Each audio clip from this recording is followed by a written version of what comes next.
Good. In the studio too, he invited the folks from Smokin Jack's Barbecue out for an early morning grill out. And also one other comment, Lee, I'm the messenger here, but Dan from your comments earlier asked me to tell you that not to get too close to the smoker because if they could smoke chickens, then they could smoke a turkey too. So you're the turkey, get it? Yeah, leave the comedy to a professional, Dan. That's what you need to tell him, Christy. We are outside here in the parking lot, girls, and this is quite the concept. Now, let me see if I can sum up for you. Candy, you see Candy right here. Her maternal grandfather, I believe, is a Chinese chef who worked for Jilly. Jilly was Frank Sinatra's fella. You wouldn't touch Frank because Jilly wouldn't let you. Put it to you that way, in a nice way. Her maternal grandfather cooked for these guys. She took those recipes and now has them working for a catering company, which is here in Central Kentucky. And they have this device which smokes much like my first car, a 1978 Volkswagen Dasher. That's the way I look coming down the highway, Candy. And this thing is on a conveyor of charcoal that rotates around and around and comes back to... Yeah, go ahead, Collier, if you want to... Yeah, it's hot, Collier. What are you doing? You know, there should be some sort of IQ test for photographers, but apparently there is. Okay.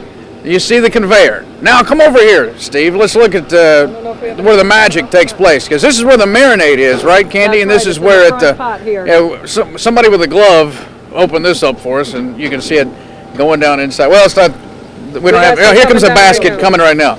Now, how does this work? If let's say I got an event, Candy, I got a big social. Okay. I'm pretending because I don't have any friends. But if I did, and I invited people over, what would happen? Well, what we would do is for a fundraising event, you would pre-sell tickets for your event, and then on the day of your event, we would come and fire up the grill and cook 220 halves at a time, and then you would have a few of your folks box up the containers and serve them out. And so, for every meal that you sell, you could make between $2 and $3. So there's really no out-of-pocket expense for me as long as I sell the tickets, right? That's right. That's the way it works.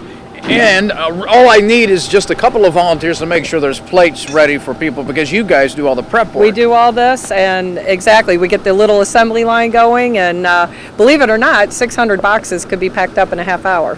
Wow. Okay, so very good. Now, if you want to get a hold of these guys, you can go to the website, which is smokinjacksgrill.com. Yes, that's correct. Or they can call you, too. That's right. 509-6194. And now it's you, your husband. And a few of our staff. There's my son, Ridge. He's helping out a lot. And, Ridge? Ridge Jackson. Ridge, that's a man's name right there, Ridge. You got to live up to that. Jeez. And then the sausage guy here, what's his story? Tom Parlanti. This is, in our opinion, the best Italian sausage we've ever had. It's good. And it's made right here in Lexington, Kentucky. You should have seen Chase Kane eat it. It was almost disturbing. Candy, thank you, my dear. It was wonderful for you guys to show up. Thank you very much. We appreciate that. Guys, that'll do it from out here in the back lot.